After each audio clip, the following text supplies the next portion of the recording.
que não trouxe, né, a mesma expectativa que aconteceu lá no começo do ano, no primeiro semestre, que esses indicadores acabaram levando aí a reduzir a projeção para o PIB no trimestre, que era aí de uma alta de 0,1% para uma queda de 0,1%, principalmente por conta desse esfriamento da atividade. Já o cenário para o quarto trimestre acaba sendo um pouco mais positivo, com a expectativa passando de 0,1% para 0,2% de crescimento, por conta aí da base de comparação um pouco mais baixa e expectativa de surpresas positivas vindas aí pelo efeito do desenrola. Paula. Vamos lá, Felipe, 11 horas e 17 minutos, vamos trazer agora aqui para nossa conversa o Phil Soares, que é chefe de análise na Hora, mas chegando aqui na nossa programação. Phil, seja sempre muito bem-vindo, bom dia para você. Olá, tudo bem? Bom dia, Paula, prazer estar aqui com vocês. Prazer é nosso. Phil, a gente estava falando até um pouco antes sobre este anúncio também da Petrobras de reduzir, né, o preço da gasolina, mesmo já com uma diferença ainda de 5% anteriormente, mas 4% agora dessa redução, quase 9%, 10% ali de diferença do preço do barril do petróleo. Teve a alta do diesel, mas essa redução da gasolina intrigando ainda. O mercado está olhando realmente para isso, pensando de repente em ser mais uma questão política ou não? O que de fato está pesando para a Petrobras ter essa queda no dia de hoje? A gente aqui na Hora, mas realmente ainda não entendeu 100% do que motivou essa alta, não.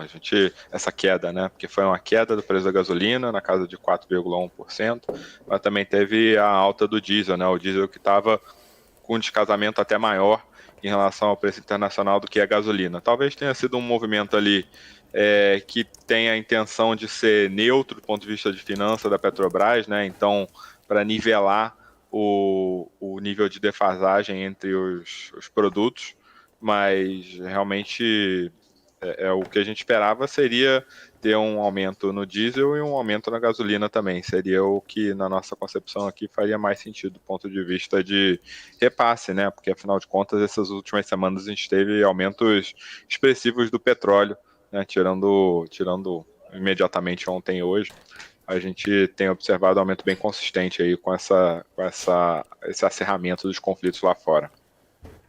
Oi, Phil, bom dia. Ainda nessa perspectiva, né, e você deixou bem claro, a expectativa era até de aumento por conta desse aumento no petróleo, e aí a gente fica até se questionando, né, se de repente daqui para frente, olhando para a Petrobras, a gente pode ter essa queda hoje, né, ou esse mal-estar gerado aí por conta de uma divergência de percepção, caindo gasolina ao invés de subir por conta do cenário do petróleo. Mas a perspectiva, né, o perfil da Petrobras ainda tem de ser de alta na sua visão por conta desse cenário e principalmente com as possibilidades de escalar o conflito lá no Oriente Médio e trazer um pouco mais de pressão para o preço do petróleo. Seria o natural olhar para a Petrobras num movimento um pouco mais de alta nos próximos meses, né, nesse curto, médio prazo aí tendo uma percepção mais de alta para a companhia? Ou talvez por já estar em máxima histórica, até em questão de ajustado, né? A gente já possa ter chegado ali num patamar um pouco mais crítico, né? Para os investidores olharem e falarem, bom, mesmo estando barato em termos de múltiplos, talvez já esgotou ali a possibilidade de alta. É um dilema bem difícil de elucidar, né? Porque afinal de contas a gente teve o preço puxado tanto por questões mercadológicas, né? De alta de preço de petróleo, de a Petrobras ser uma das companhias aí a nível mundial que tem um pipeline de expansão mais robusto possível, né? Com margem equatorial e também de um lifting cost baixo. Então a Petrobras realmente, se olhar assim, operacional financeiro, tem muitos pontos positivos, né? O valuation, por mais que a gente esteja em valor de mercado aí de 520 bi de real, que é máxima histórica, como você mesmo mencionou aí, a gente ainda vê uma defasagem muito grande em relação ao gringo, né? Que é o que tem que ter mesmo. Mas ainda é muito grande, ainda tem espaço para reduzir, então a gente ainda vê upside em Petrobras, mas a gente prefere ficar fora, tá? Então, sendo um play aqui de aposta em preço de petróleo, né, que por mais que a gente esteja observando o preço de petróleo aí de 90, acima de $90 o barril, que é um preço bastante alto, a gente não vê perspectiva de arrefecimento desse preço aí no curtíssimo prazo.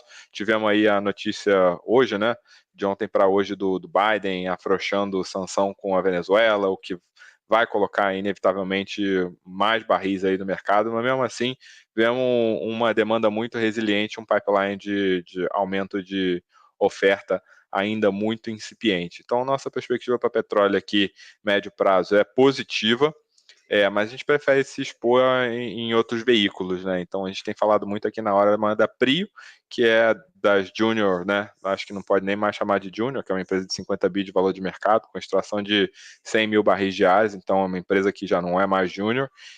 Dentro do setor a gente considera uma blue chip, então a gente gosta bastante, é o que a gente tem recomendado bastante aqui, e a Nauta também, né, que oferece um potencial de apreciação maior, tem dever de casa para fazer internamente, mas já está bem encaminhado na nossa concepção aí com a compra da nova FPSO, que está para chegar aí primeiro trimestre de 2024. A gente acredita que o pipeline deles aí de expansão para mais de 50 mil barris diários ao longo dos próximos 2, 3 anos é bem factível.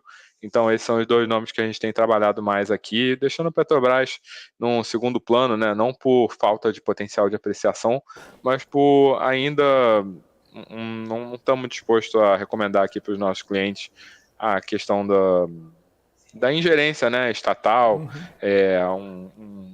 Um governo aí um partido que tem um histórico de ter feito atitudes que foram prejudiciais para a companhia, né?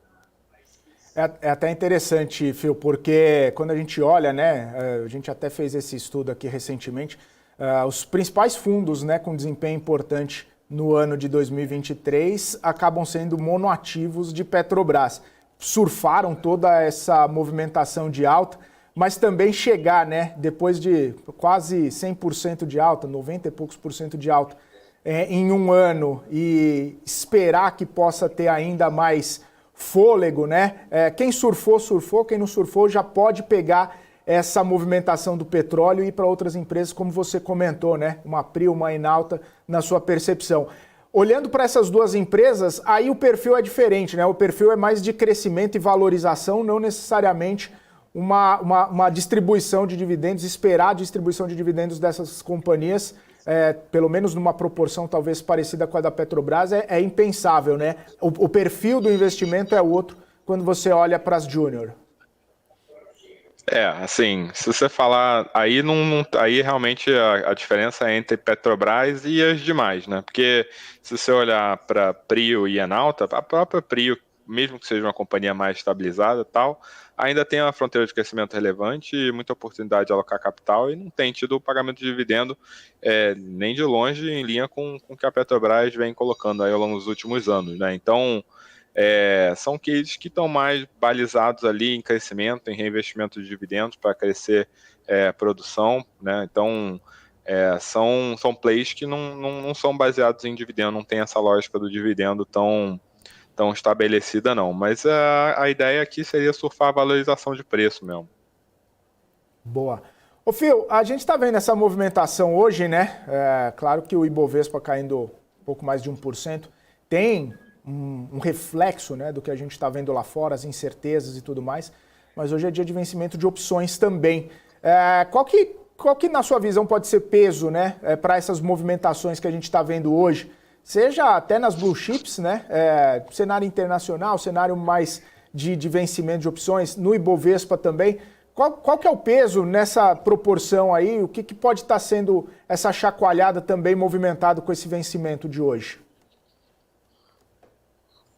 Notoriamente a gente sabe que o dia de vencimento de opção é um dia, né, que a gente tem movimentações mais bruscas, com muita casa grande aí defendendo suas posições, mas o que a gente está observando é também, né, um mercado lá fora que está com a bolsa em queda, juros subindo, um S&P declinante. Então a gente tem observado esses últimos meses, né, mês ou dois, a questão técnica no Treasury dominando muito a narrativa aí, o desempenho aqui no Brasil, conflito no Oriente Médio, mesma coisa. Então, estamos passando por um período de cenário externo dominando o desempenho interna, né? Então, acredito que a nossa essa variação aí que a gente está observando hoje está mais mesmo puxada pelo cenário externo, né? Com uma ajudinha do vencimento de opção também, mas vemos uma influência aí dominante, majoritariamente cenário externo, influenciando para baixo a perspectiva de valorização aí da Bolsa. O Fio, é até interessante, né? O cenário externo, a gente fica falando bastante desse cenário externo e até mesmo teve a própria perspectiva lá do Ray Dalio, né? Que ele falou que talvez o mercado não esteja precificando tanto assim, né? O potencial do conflito ou até mesmo o potencial da questão fiscal lá nos Estados Unidos e que pode azedar bastante esse cenário aí caso as coisas acabem escalando, né? Essa situação acabe escalando, que pode trazer um peso muito forte aí para as bolsas e trazendo consequências bastante negativas. O mercado ele fica, obviamente, um pouco mais pé atrás, mas ele tem dificuldade de precificar ou de colocar no radar aí quedas tão aprofundadas por conta desse cenário, vai esperando dia após dia, movimentação após movimentação, para fazer, né, essas precificações, porque já tem gente falando, olha, se escalar, petróleo vai para 120, 110, os títulos do Tesouro Americano podem subir acima de 6, né, já está perto dos 5, e aí isso seria meio que catastrófico aí para os emergentes, principalmente Brasil, né? O mercado vai esperando um pouquinho até conseguir precificar de vez toda essa movimentação. Né? É a mesma coisa que a gente observou ali no Covid, né? Então, em fevereiro, a gente já tinha noticiário de Covid desde janeiro de 2020, né? Em fevereiro a gente teve uma realização bem pesada, com um retorno razoavelmente célere aí para o patamar anterior. E a realização por parte do mercado, né? Que foi mais ali para março, né? Final de março, início de abril, que a gente teve a queda mais expressiva, né, os circuit breaks e tal. Então, isso é bem provável, né, até porque a gente ainda tem uma incerteza. Pode ser que se concretize, pode ser que não se concretize, né, assim como a gente teve a guerra na Ucrânia, sendo uma guerra que está acontecendo até hoje e poderia ter escalado para ser uma guerra de proporções maiores, mas acabou não escalando. Então, é a mesma incerteza que a gente está observando hoje. Na realidade, não tem como prever se o conflito no Oriente Médio vai degringolar para alguma coisa mais séria, que envolva mais países, que tenha uma restrição maior na oferta de petróleo. Ao longo das semanas a gente vai tendo uma visibilidade maior e o mercado, quando precificar uma probabilidade relevante desse acontecimento aí, vai vir de uma forma mais violenta, né? Então a gente tem trabalhado algumas opções aqui para os nossos clientes em termos de hedge, né? E o nosso hedge que a gente gosta bastante de pensar é mesmo o posicionamento em petróleo, né, que na nossa cabeça faz bastante sentido, e uma posição de abertura de curva, né, mas aí também não é o que a gente tem trabalhado aqui cenário base. O posicionamento em petróleo é o que a gente está trabalhando com a cabeça mais de mais recomendação mesmo. A posição em abertura de curva, o que é? Título ou é equity, Fio? Só para eu entender um pouquinho. Título. Vocês estão imaginando que a curva pode subir ainda mais, é isso? A gente tem tido alguns clientes que estão com receio de abertura de continuidade, desse cenário de abertura de curva. Não é o que a gente tem trabalhado aqui nessa equipe macro, mas a gente tem observado essa demanda. Boa, Fio.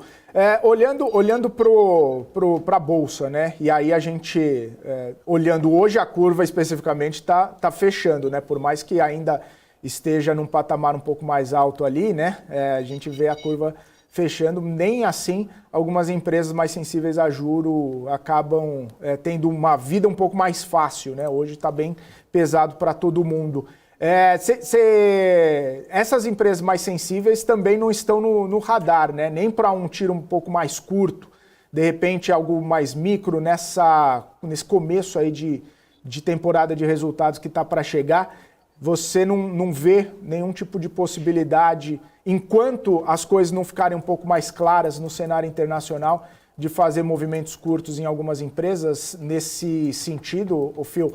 Até mesmo o Banco Central tem falado, né? A régua está está mais alta para fazer corte de juros, está mais complicado, a curva precificando um corte não tão mais aprofundado. Essas empresas vão continuar tendo dias difíceis aí pela frente? Olha, a gente vê, do ponto de vista micro, algumas empresas expostas à atividade econômica Brasil tendo melhora, assim, mas em linhas gerais, o que a gente vê é uma performance da Bolsa que vem sendo dominada pela questão macro, né? Então, mesmo companhias que a gente acredita que até vão ter um bom desempenho esse trimestre e no curtíssimo prazo, a gente tem reduzido a nossa recomendação de exposição à atividade, né, de empresas endividadas ou de empresas que têm business muito exposto à atividade econômica Brasil. A gente tem reduzido ao longo dos últimos meses, muito em função da recomendação da nossa equipe macroeconômica mesmo, que vem argumentando que esse cenário de juro alto, né, de curva, a abertura de curva nos Estados Unidos, de manutenção desse juro alto longo nos Estados Unidos, deve continuar ainda por algumas semanas, talvez alguns meses, né? Tanto a questão técnica da venda de título do Tesouro por parte da China, quanto a questão do orçamento, né, da visibilidade do orçamento, estão muito em jogo aqui, e a gente tem seguido a recomendação da nossa equipe macro e recomendando ficar fora dessas ações, por mais que do ponto de vista micro a gente não veja resultados tão deteriorados assim em alguns nomes. Ô Phil, obrigado mais uma vez por estar aqui com a gente, agradeço sua participação, sua disponibilidade de bater esse papo aqui com a gente. Ótima sexta-feira para você, até uma próxima. Opa, prazerzão, bom dia aí para vocês e um bom final